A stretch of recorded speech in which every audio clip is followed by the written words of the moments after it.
कोई तो होता जो ईद के दिन ये पूछ लेता, ये शेव क्यों कर बड़ी हुई है, ये उलझे बिखरे से बाल क्यों हैं, स्याह सोगी लिबास पहने, ये किसके गम में पड़े हुए हो।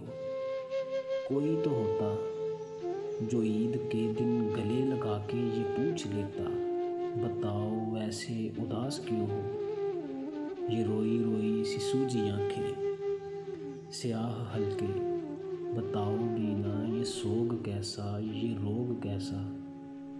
कोई तो होता जो ईद के दिन ये पूछ लेता, मैं उसके शाने पे सर टिकाकर उसे बताता, मैं ज़िंदगी से निबाह करते भटक गया हूँ, मैं थक गया हूँ।